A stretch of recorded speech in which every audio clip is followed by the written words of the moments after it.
नमस्कार साथियों, स्वागत है आपका दृष्टि आईएएस के इन फोकस प्रोग्राम में। मेरा नाम है मनीष। हाल ही में 5 अक्टूबर को ईरान में कंपन महसूस किए गए।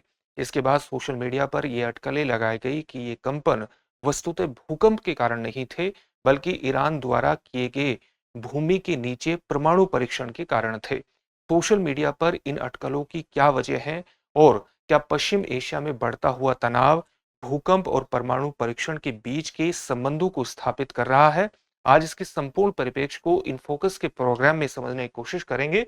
सबसे पहले देखते हैं कि इस पूरे टॉपिक के अंतर्गत हमारी चर्चा के सामान्य पक्ष क्या रहने वाले हैं। सबसे पहले उस खबर को विस्तार से जानना है जिसके कारण ये पूरा टॉपिक चर्चा में है। इसके बाद देखेंगे कि ईरान में जो कंपन महसूस किया गया, इसके बाद सोशल मीडिया पर अटकलें क्यों लगाई गई, ये अटकलें क्या थी, क्या परमाणु परीक्षण और भूकंप के बीच किसी प्रकार का कोई संबंध स्थापित होता है, यानी दोनों में कुछ समानताएं हैं, कुछ समान प्रकार की कंपन या भूकंपीय तरंगे उत्पन्न हो सकती है। इस पक्ष को जानने की कोशिश करेंगे। फिर यह भी देखेंगे कि क्या ईरान परमाणु संपन्न देश बन चुका है। इस पक्ष को जानने के बाद वेस्ट एशिया के वर्तमान परिदृश्य को समझेंगे और फिर देखेंगे कि जो कंपन ईरान में महसूस किए गए हैं, ये भूकंप के कारण थे या किसी प्रकार के न्यूक्लियर परीक्षण के कारण थे। अंत में आपके लिए एक अभ्यास प्रश्न होगा जिसका उत्तर आपको कमेंट बॉक्स में कमेंट करके देना होगा। ये जो पूरा विषय है यूपीएससी की मुख्य परीक्षा के सामान्य अध्ययन प्रश्न पत्र 2 से जुड़ेगा। उसके अंतर्राष्ट्रीय संबंध जैसे खंडों से जोड़ करके, अंतर्राष्ट्रीय घटनाओं जैसे खंडों से जोड़ करके आप इसे देख सकते हैं। हम अपने प्रोग्राम में आगे बढ़ें उससे पहले आप हमारे चैनल को सब्सक्राइब जरूर करिए और बेल आइकन दबाइए ताकि हमारे सभी प्रोग्राम का नोटिफिकेशन आपको मिल सके, इन प्रोग्राम से आप जुड़ सके, इनका लाभ उठा सके। साथ ही इन सभी प्रोग्राम की पीडीएफ फाइल आपको इन फोकस दृष्टि आईएएस के टेलीग्राम चैनल पर उपलब्ध कराई जा रही है। डिस्क्रिप्शन में दिए गए लिंक पर जाकर आप पीडीएफ फाइल डाउनलोड कर सकते हैं। साथ ही आपको एक सूचना देना भी महत्वपूर्ण है और सूचना यह है कि दृष्टि आईएएस संस्थान ने अपनी विभिन्न शाखाओं पर हिंदी माध्यम के आईएएस जीएस फाउंडेशन कोर्स प्रारंभ किए हैं। कई शाखाओं में कोर्स प्रारंभ हो चुके हैं, लेकिन लखनऊ शाखा में 18 अक्टूबर से कोर्स प्रारंभ हो रहा है। ये बैच प्रारंभ हो रहा है जिसका समय रहेगा सुबह 11:30 बजे। इसी प्रकार से करोल बाग शाखा में एक बैच प्रारंभ हो चुका है और हमारा अगला बैच हिंदी माध्यम सामान्य अध्ययन फाउंडेशन बैच 13 नवंबर से प्रारंभ होगा, जिसका समय रहेगा दोपहर 3 बजे। इन शाखाओं के पास अगर आप स्थित हैं तो इनमें जाकर के अपने एडमिशन को सुनिश्चित कर सकते हैं। साथ ही आप एक नंबर पर भी कॉल कर सकते हैं। हमारा नंबर है 8750187501। इस नंबर पर कॉल करके भी आप अपने एडमिशन को सुनिश्चित कर सकते हैं और अपनी सफलता की दिशा में पहला कदम उठा सकते हैं। तो अब अपनी खबर की तरफ बढ़ते हैं और सबसे पहले खबर को विस्तार से जानने की कोशिश करते हैं। 5 अक्टूबर 2024 को ईरान के एक प्रांत में एक भूकंप आया जिसकी तीव्रता थी रिक्टर पैमाने पर 4.6 तीव्रता का ये भूकंप था और इसका जो समय था, स्थानीय समय, वो था 11:15 बजे, शाम को 11:15 बजे ये भूकंप आया था। भूकंप का जो केंद्र था वो ईरान के सेमनान प्रांत से, सेमनान जो प्रांत है उसमें सेमनान से 44 किलोमीटर दक्षिण पश्चिम में था और जो भूकंप की गहराई थी वो 10 किलोमीटर तक गहराई थी। हमारे लिए जानना महत्वपूर्ण है कि सेमनान प्रांत की अवस्थिति कहां पर पड़ती है। आप ये देख सकते हैं कि ये सेमनान प्रांत की अवस्थिति है और सेमनान प्रांत की अवस्थिति इसे महत्वपूर्ण बनाती है क्योंकि सेमनान प्रांत के इस्फहान बराबर में जो दूसरा प्रांत है, इस्फहान में न्यूक्लियर फैसिलिटीज हैं ईरान की। इसलिए भी अटकलें लगाई गई कि यह वस्तुतः भूकंप नहीं था बल्कि ईरान द्वारा किया गया भूमिगत परीक्षण था। तो ये अटकलें बहुत तेज हुई और इसी के कारण ये पूरा टॉपिक चर्चा में आ जाता है। भूकंप के झटके लगभग 110 किलोमीटर दूर तेहरान में भी महसूस किए गए और इसके बाद कुछ झटके, कुछ कम तीव्रता के झटके इजराइल में भी महसूस किए गए। सोशल मीडिया पर लगातार ये अटकलें लगाई गई कि वस्तुतः ये भूकंप के झटके नहीं है, भूकंप के कारण होने वाला कंपन नहीं है, बल्कि ईरान द्वारा भूमिगत स्तर पर यानी जमीन के नीचे परमाणु परीक्षण की संभावना हो सकती है, उसके द्वारा परमाणु परीक्षण किया गया है और इसी के कारण ये भूकंपीय तरंगे या भूकंपीय झटके, कंपन महसूस किए गए हैं। ये अटकलें तेज हुई हैं। तो इसी से जुड़ा हुआ प्रश्नों पर हम चर्चा करेंगे और सबसे पहले देखते हैं कि घटना को लेकर के अटकलें को क्यों लगाई गई। इसके दो प्रमुख कारण हैं। एक प्रमुख कारण तो वही है कि इस स्थान की यानी सेमनान प्रांत की जो अवस्थिति है वो ईरान की न्यूक्लियर फैसिलिटीज यानी जो परमाणु सुविधाएं हैं उसके नजदीक है और उसके नजदीक होने के कारण ही ये अटकलें बेहद ज्यादा तीव्र हुई हैं और सोशल मीडिया पर आप जानते हैं कि आजकल अफवाहें बहुत तेजी से फैल जाती हैं। साथ ही इन अटकलों का एक महत्वपूर्ण कारण ये भी है कि ईरान और इजराइल के बीच हाल ही में तनाव और कह सकते हैं कि पूरे वेस्ट एशिया में तनाव हाल ही में बेहद ज्यादा बढ़ गया है और इस तनाव के बढ़ने के कारण भी इस प्रकार की अटकलें लगाई गई हैं कि इस तनाव को देखते हुए ईरान अपनी सुरक्षा का एक अभिव्यक्ति प्रदान करने के अंतर्गत परमाणु परीक्षण भूमिगत स्तर पर कर सकता है। हाल ही में 1 अक्टूबर 2024 को ईरान ने इजराइल पर लगभग 400 मिसाइलें दागी थी जिससे वेस्ट एशिया में बेहद ज्यादा तनाव बढ़ गया था और ये ईरान की न्यूक्लियर महत्वाकांक्षाओं या परमाणु शक्ति की जो महत्वाकांक्षाएं हैं उसको भी बल प्रदान करता है और परमाणु क्षमताओं के संबंध में उसकी जो उसके प्रति जो आशंकाएं रही हैं पश्चिमी देशों की उसको भी बढ़ाता है, उन अटकलों को भी बढ़ाता है। इसी के कारण ये अटकलें लगाई गई। दो प्रमुख कारण थे, नजदीकी और साथ ही वेस्ट एशिया में बढ़ता हुआ तनाव। परमाणु परीक्षण और भूकंप के बीच समानता के कारण भी ये अटकलें तेज हुई हैं क्योंकि दोनों में एक संबंध ये स्थापित होता है कि जिस प्रकार से भूकंप भूकंपीय तरंगे पैदा करती हैं उसी प्रकार से अगर भूमिगत स्तर पर भूमि के नीचे परमाणु परीक्षण किया जाए तो वो भी भूकंपीय तरंगे उत्पन्न कर सकता है। इसके कारण भी ये अटकलें तेज हुई हैं। इसके साथ ही आपको ये भी ध्यान में रखना चाहिए कि ईरान की जो परमाणु सुविधाएं हैं जो कि नतांज में स्थित है, एक स्थान है जो परमाणु सुविधाओं से संपन्न है ईरान का, उसका नाम है नतांज। वो जमीन के काफी नीचे स्थित है। हाल ही में जो आया भूकंप है वो कितनी गहराई पर आया है? 10 किलोमीटर की गहराई पर आया है जो प्राकृतिक भूकंपीय घटनाओं के भी अनुरूप है और अगर किसी प्रकार का परमाणु परीक्षण किया जाता है तो उस संभावनाओं के भी अनुरूप है, दोनों संभावनाओं को बल प्रदान करता है। इसके कारण भी अटकलें तेज हुई है।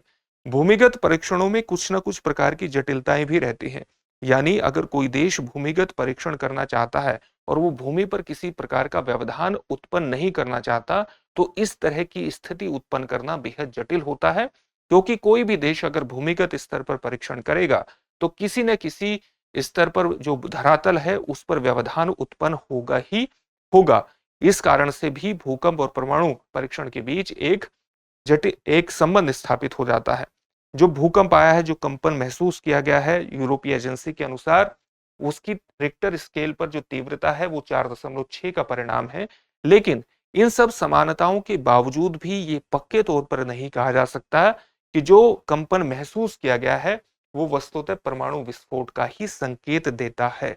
लेकिन लगातार वेस्ट एशिया में बढ़ता हुआ तनाव और पश्चिमी देशों का ईरान पर परमाणु महत्वाकांक्षाओं को ले लगाकर को देखते हुए लगाए गए आरोप लगातार इस आशंका को बल दे रहे हैं कि ये परमाणु परीक्षण भी हो सकता है क्योंकि इस तरह की परमाणु महत्वाकांक्षाएं ईरान की सामान्य तौर से रही है।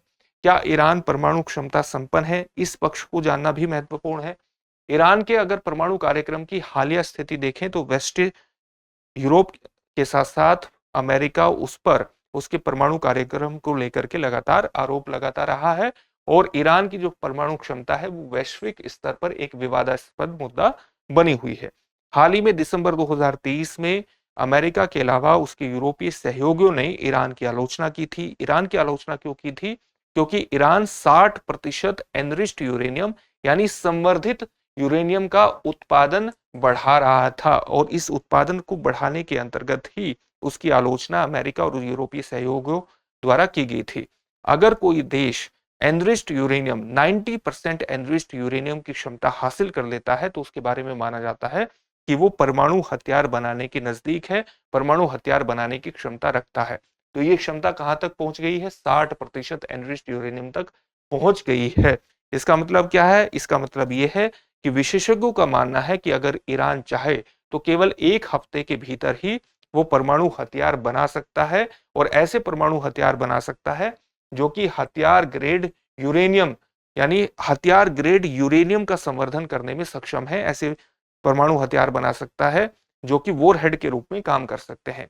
यदि ईरान अपने प्रयासों में तेजी लाए तो केवल 5 महीने के भीतर ही वो 12 परमाणु हथियार बना सकता है। इस प्रकार की अटकलें एक्सपर्ट्स द्वारा इस प्रकार के अनुमान लगाए गए हैं ईरान के परमाणु क्षमता कार्यक्रम के प्रति। लेकिन ईरान को कुछ चुनौतियों का भी सामना इसके अंतर्गत करना पड़ेगा, खासतौर से डिलीवरी सिस्टम को लेकर के, वितरण प्रणाली को लेकर, क्योंकि ईरान के पास मिसाइल डिलीवरी सिस्टम तो है, लेकिन अभी तक ऐसे परमाणु हथियार संपन्न वो ऐसे वॉरहेड बनाने में सक्षम नहीं हुआ है जिनको मिसाइल पर फिट किया जा सके। इसलिए इस तकनीक को हासिल करने के लिए उसको कुछ चुनौतियों का सामना, तकनीकी चुनौतियों का सामना करना पड़ सकता है। लेकिन इन सब के बावजूद भी ईरान का परमाणु कार्यक्रम एक महत्वपूर्ण चिंता का विषय है और ये अटकलें लगाई जा रही हैं कि ईरान भूमिगत परमाणु परीक्षण कभी भी कर सकता है, अपनी परमाणु संपन्नता की घोषणा कभी भी कर सकता है। ये सारे अटकलें इसलिए और अनुमान इसलिए भी लगाए जा रहे हैं क्योंकि वेस्ट एशिया में तनाव लगातार बढ़ता जा रहा है। 7 अक्टूबर 2023 को हमास ने इजराइल पर हमला किया था, जिसमें इजराइल के लगभग 1200 नागरिकों की मौत हो गई थी और इसके अलावा 200 से 250 लोगों को बंधक भी बना लिया गया था। इसके बाद इजराइल की जवाबी कार्रवाई गाजा क्षेत्र में की गई और अब तक इस जवाबी कार्रवाई में लगभग 42,000 से ज्यादा फिलिस्तीनियों की मौत हो चुकी है। हाल ही में ये जो युद्ध है ये दक्षिण लेबनान तक पहुंच चुका है और दक्षिणी लेबनान क्षेत्र से लाखों लोग विस्थापित हो चुके हैं। इसके अलावा 2000 से ज्यादा लोगों की मौत हो चुकी है। हाल ही में 8 अक्टूबर 2024 के दिन इजराइल के हाइफा में लगभग 130 रॉकेट हिजबुल्लाह संगठन ने दागे हैं, 130 रॉकेट उसने दागे हैं, जिससे वेस्ट एशिया में एक वाइडर कॉन्फ्लिक्ट, एक विस्तृत संघर्ष छिड़ने की आशंका पूरी तरह से विस्तृत हो गई है। और इसी के कारण ये आशंका लगातार जाहिर की जा रही है कि ईरान अपनी ताकत को जाहिर करने के लिए परमाणु परीक्षण कर सकता है और उसमें भूमिगत परमाणु परीक्षण भी शामिल हो सकता है। इजराइल के पूर्व प्रधानमंत्री एहूद बराक ने भी इस बार ये बातें कही हैं कि परमाणु महत्वाकांक्षा, ईरान की परमाणु महत्वाकांक्षा एक गंभीर चिंता का विषय बन चुकी है। अब हम देखते हैं कि जो ईरान में कंपन महसूस किए गए हैं ये भूकंप के कारण थे या किसी न्यूक्लियर परीक्षण के कारण थे। तो इसमें वही बातें हैं कि जैसे कुछ समानताएं तो स्थापित होती हैं कि जो कंपन महसूस किए गए हैं वो परमाणु परीक्षण के अनुरूप भी हो सकते हैं, लेकिन इस बात का कोई विशिष्ट या स्पेसिफिक प्रमाण नहीं है। ये बात पूरी तरह से प्रमाणित नहीं होती है, साक्ष्य जो है वो निर्णायक नहीं है। और चाहे अगर हम गहराई की भी बात करें तो वो परमाणु परीक्षण की गहराई के अनुरूप तो हो सकते हैं, लेकिन वो भी कोई स्पष्ट प्रमाण नहीं है, निर्णायक सबूत उपलब्ध नहीं कराते। साथ ही ईरान का जो परमाणु कार्यक्रम है उस पर लगातार निगरानी रखी जा रही है। अंतर्राष्ट्रीय परमाणु ऊर्जा agency, international atomic energy agency के द्वारा, ये एजेंसी ऐसी है जिसकी स्थापना 1957 में हुई थी और एक इंटर गवर्नमेंटल ऑर्गेनाइजेशन है, एक अंतर सरकारी संगठन है जो अपनी रिपोर्ट किसको देखता है, अपनी रिपोर्ट देता है यूएन महासभा को, यूनाइटेड नेशन असेंबली को, और इसके अलावा यूनाइटेड नेशन सिक्योरिटी काउंसिल, सुरक्षा परिषद को अपनी रिपोर्ट देता है। इसका मुख्यालय कहां पर है? वियना में है। और इसका मुख्य काम क्या है? परमाणु ऊर्जा के शांतिपूर्ण उपयोग को बढ़ावा देना इसका मुख्य काम है। ये लगातार ईरान के परमाणु गतिविधियों पर बारीकी से नजर बनाए रखा हुआ है, लेकिन इसके बावजूद भी ईरान के बढ़ते यूरेनियम संवर्धन यानी एनरिच्ड यूरेनियम और उसकी मिसाइल क्षमताओं के कारण ईरान के पास परमाणु संयंत्र होने की संभावनाओं के बारे में चिंताएं लगातार बढ़ रही हैं। एक्सपर्ट्स का यह भी मानना है कि ईरान कभी भी घोषणा कर सकता है अपने परमाणु संपन्न होने की, और वो घोषणा किसी भूमिगत परमाणु विस्फोट के माध्यम से भी हो सकती है। और इसी तरह की संभावनाओं के कारण सोशल मीडिया पर ईरान में आए कंपन को भूमिगत परमाणु परीक्षण से जोड़ा गया। अब इससे संबंधित एक प्रश्न देख लेते हैं। प्रश्न क्या है? अंतरराष्ट्रीय परमाणु ऊर्जा एजेंसी की स्थापना कब हुई? आपके ऑप्शंस हैं 1945, 1947, 1957, 1965 या 1972। इस प्रश्न का उत्तर आप हमें कमेंट बॉक्स में कमेंट करके जरूर दीजिए। फिर से एक नए सेशन में आपसे मुलाकात होगी। धन्यवाद। डियर व्यूअर्स, अपने एग्जाम की तैयारी को और बेहतर करने के लिए हमारे चैनल को लाइक, शेयर और सब्सक्राइब करना न भूलें।